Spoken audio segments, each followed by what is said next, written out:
Hello students, कैसे हो आप सब। मैं एकदम सही और मैं उम्मीद करता हूं आप लोग भी एकदम सही होंगे। दोस्तों, मैं आज आप लोगों के लिए एक सीरीज स्टार्ट करने जा रहा हूं। हमारे सीए इंटर सितंबर 2025 के स्टूडेंट्स जितने भी है उनके लिए सीरीज बहुत ज्यादा इंपॉर्टेंट रहने वाली है, क्योंकि इस सीरीज के अंदर मैं कवर करने जा रहा हूं हमारे फाइनेंशियल मैनेजमेंट के कुछ ऐसे क्वेश्चन जो बहुत ही ट्रिकी क्वेश्चन है। उसके अंदर कोई ना कोई ट्रिकी पॉइंट्स कवर है। आपको ये क्वेश्चन किसी भी हालत में एग्जाम में देख के जाने हैं। आप लोग नॉर्मल क्वेश्चंस करते हैं, आप लोगों से होते हैं, कोई दिक्कत नहीं है। आप जैसे भी क्वेश्चन करते हैं आप लोगों से होते हैं, बहुत ही सही चीज है। बट ये कुछ क्वेश्चंस ऐसे हैं, सर कितने क्वेश्चन है ऐसे? टोटल 25 क्वेश्चन है। इनके अंदर कुछ ना कुछ ट्रिक्स कवर है, कुछ ना कुछ इसके अंदर ट्रिकी पॉइंट्स है। आप लोग इन क्वेश्चंस को छोड़ के नहीं जा सकते। अगर इसमें से एक भी क्वेश्चन आया और आपको पता चलेगा एग्जाम में, पॉसिबल ही नहीं है कि ये क्वेश्चन हो जाए। और सिर्फ कितने क्वेश्चंस बता रहा हूँ मैं आपको, 25 से 28 तक ऐसे कुछ क्वेश्चन है। बीच में एक दो में और ऐड कर रहा हूँ तो शायद 28 तक पहुंच जाएंगे, वैसे 25 तक है। ठीक है, तो 25 क्वेश्चन है। तीन चार ऊपर नीचे चलते हैं तो 25 क्वेश्चन है दोस्तों। ये 25 क्वेश्चन आप करके ही जाओगे किसी भी हालत में। तो सर अब आज 30th हो चुकी है, सिर्फ एग्जाम में 6 दिन बाकी है, तो कैसे कर लेंगे? तो मेरी बात सुनो। हर क्वेश्चन में मैं लगभग 8 से 10 मिनट लगाऊंगा। ठीक है, किसी किसी क्वेश्चन में तो 3-4 मिनट ही लगाऊंगा, और सारे क्वेश्चंस में अलग अलग वीडियो में बनाऊंगा। और सारे क्वेश्चन आपके 3-4 मिनट के बनेंगे। तो इससे पता है क्या फायदा होगा? आप लोग कभी खाना खा रहे हो तो वीडियो चालू कर लिया, 8 मिनट तो आप खाना खाने में लगाओगे, तो एक क्वेश्चन कंप्लीट। अब तुम खुद सोच लो, 6 दिन बाकी है, 6 दिन में अगर तुम 2 बार भी खाना खाते हो तो 12 क्वेश्चन तो हो गए तुम्हारे।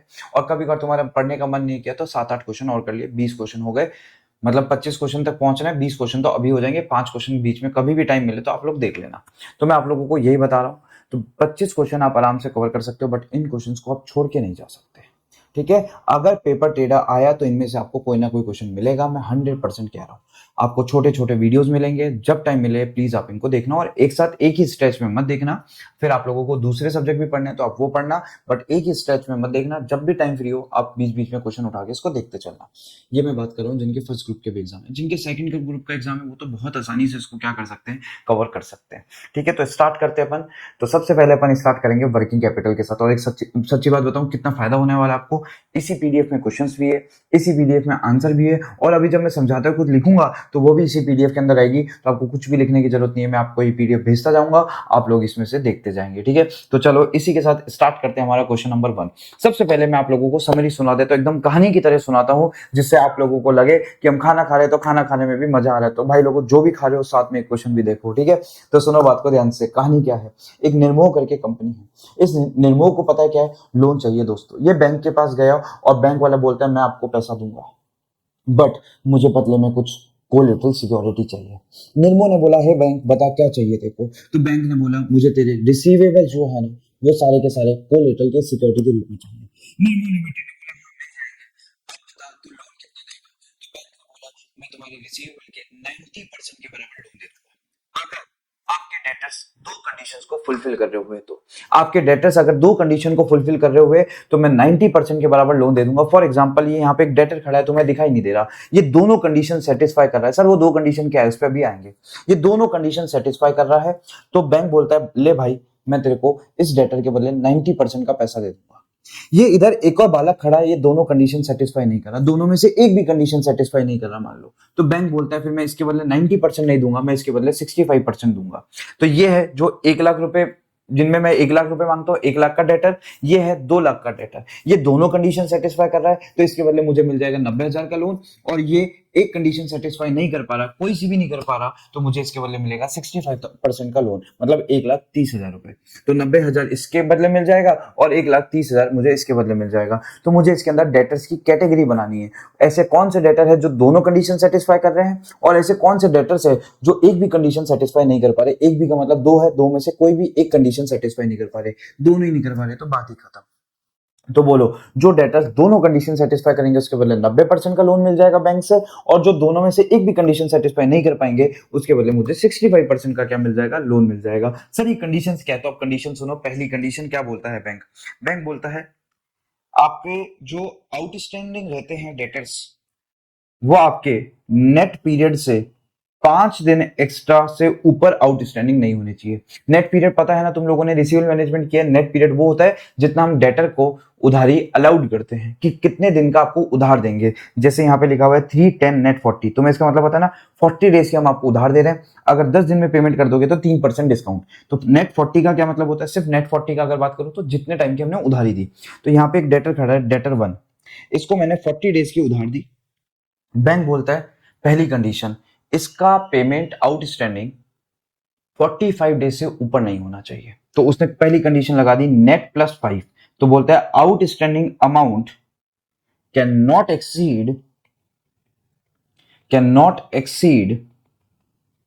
From 45 days. 45 डेज से ज्यादा आपका पैसा आउटस्टैंडिंग नहीं होना चाहिए, पहली कंडीशन। दूसरी, अब देखेगा ये डेटर नॉर्मली कितने टाइम में पेमेंट कर देता है, जिसको बोलते हैं एवरेज पेमेंट पीरियड। इसका नॉर्मली पेमेंट कितने दिन में आ जाता है, तो वो कितने दिन से ऊपर नहीं होना चाहिए, वो आपके 15 दिन से ऊपर नहीं होना चाहिए नेट से। तो नेट प्लस 15, तो इसको बोलते हैं एजिंग पीरियड। तो दो चीजें सामने रखी, कितने दिन से भाई तू आउटस्टैंडिंग है, कितने दिन से पैसा नहीं दे रहा, वो 45 से ऊपर नहीं जाना चाहिए। और नॉर्मली पिछले सालों का अगर तेरा डेटा देखे तो तू कितने टाइम पीरियड में पैसा दे देता है, वो तेरा 55 से ऊपर नहीं जाना चाहिए। कितने से ऊपर नहीं जाना चाहिए, 55 से ऊपर नहीं जाना चाहिए। तो दो कंडीशन बोलो, outstanding period can not exceed 45 days and payment period, average payment period जिसको हम पिछले पास्ट पीरियड से देखते हुए आते हैं, तो average payment period can not exceed 55 days. ये दो कंडीशन बोली। अब इस डेटर को मैं चेक करूंगा, जैसे मैं यहाँ पे डेटर को चेक करता हूँ, बोल तेरा आउटस्टैंडिंग कितने टाइम का है, 37। चल भाई तेरी पहली कंडीशन पूरी।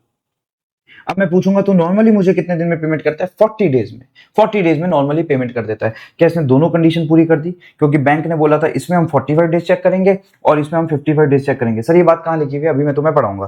तो इसमें 45 डेज चेक करेंगे और इसमें 55 डेज चेक करेंगे। क्या दोनों कंडीशन पूरी, बिल्कुल पूरी। तो इसके बदले बैंक मुझे दे देगा 90% का उधार।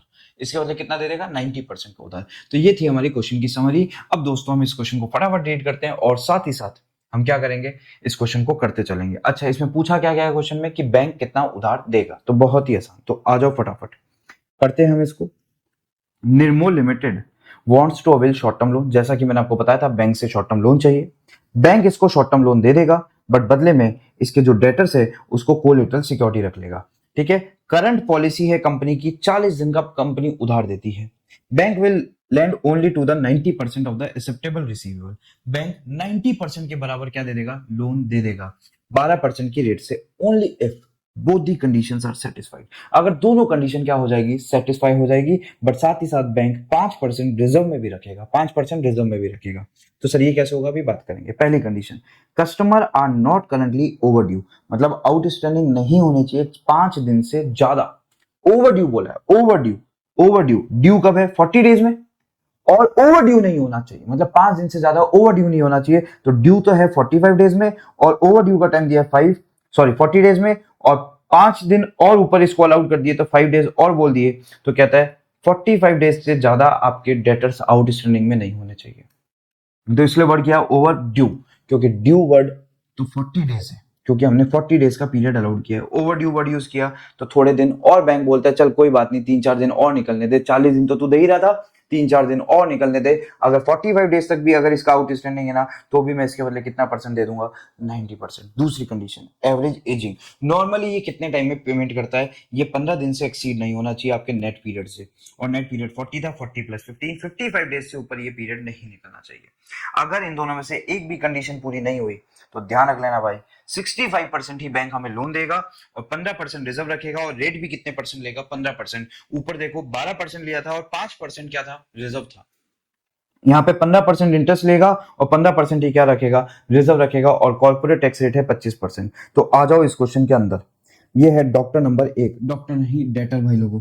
तो मुझे बताओ आउटस्टैंडिंग, क्या यहाँ पे 45 डेज देखना है, 45 कैसा है, 40 प्लस 5, और यहाँ पे कितना देखना है, एवरेज एजिंग कितना देखना है, 40 प्लस 15, 55 आ गए दोस्तों। अब आ जाओ, बोलो फटाफट पहला point, 37 condition fulfilled, 40 condition fulfilled, you are eligible for 90% from this debtor. तो इस डेटर के बदले हमें बैंक 90% का लोन दे देगा। Condition fulfilled, condition fulfilled, you are eligible for 90% against this debtors। condition not fulfilled, और आपको अगली कंडीशन चेक करने की भी रिक्वायरमेंट नहीं है, क्योंकि दोनों में से एक भी कंडीशन सेटिस्फाई नहीं हुई तो दूसरी चेक भी नहीं करनी। You are eligible for 65% only. Condition fulfil, condition not fulfilled, क्योंकि 55 डेज देखने थे तो 65% आएगा दोस्तों। फुलफिल्ड, फुलफिल्ड, चल भाई 90%। 39, 50, बाबू you are eligible for 90%। Condition not fulfilled, बाबू you are only eligible for 65%। 44, fulfil, fulfil 90%। 15, 25, राजा बेटा you are eligible for 90%। Fulfil, not fulfil 65%। अब हमें पूरी लिस्ट बना लेंगे 90% वालों की और 65% वालों की, और 90% में हम क्या रख देंगे, 5% का रिजर्व, और इधर रख देंगे 15% का रिजर्व। तो ये लिस्ट बन गई, टोटल ये अमाउंट आ गया, इसका 5% रिजर्व, इसमें 15% रिजर्व, और जो अमाउंट बचेगा उसका 90% लोन, और यहाँ पे हमारे 65% लोन। चलो भाई, लोन का अमाउंट पता चल गया। 90% की लिस्ट अलग बना ली और 65 वालों की लिस्ट अलग बना ली, और अमाउंट आ गया 5,25,190 रुपए। अब सुनो बात को ध्यान से। अब साथ ही साथ हमें निकालनी है effective cost percentage of the company. अब हमें इफेक्टिव रेट भी निकालनी है। अमाउंट तो पता लगा लिया, रिजर्व रखना भूलना मत दोस्तों, वो रह सकता है। कैसे निकालोगे, पहले टोटल किया उसका 5%, सीधे सीधे रिजर्व माइनस कर दिया, और जो बचा उसका 90% लोन और 65% लोन। यहाँ पे 15% रिजर्व है, ध्यान रख लेना। अब हमें इफेक्टिव रेट निकालनी है। इफेक्टिव रेट तुमने कॉस्ट ऑफ कैपिटल में भी पढ़ी है, केडी क्या होता था, इफेक्टिव रेट ही तो होती थी, interest one minus T upon loan का अमाउंट। लोन का अमाउंट तो हमें पता चल चुका सर, 5,25,190। बस आप इंटरेस्ट का अमाउंट बता दो, तो तुम नहीं निकाल सकते। बोलो, ये जो अमाउंट है इस पे 12% ब्याज है, और ये जो अमाउंट है इस पे 15% ब्याज है, दोनों को जोड़ा तो 67133.4, और ब्रैकेट में 1 माइनस टी मतलब 0.25, और इंटू 100 कर देंगे तो रेट आएगी 9.59%। दोस्तों, ये हमारी इफेक्टिव रेट हो गई। खत्म हो गया क्वेश्चन, आसान था। अब एग्जाम में आएगा तो गलत नहीं करोगे। तो बस कैटेगरी बना रही है 90 और 65 की, फिर माइनस रिजर्व करने हैं दोनों में से, और 90% और 65% करना है। तो दोस्तों, ऑल दी बेस्ट। अगर ये क्वेश्चन आया तो 8 नंबर में तुम्हारा सही होने वाला है। बहुत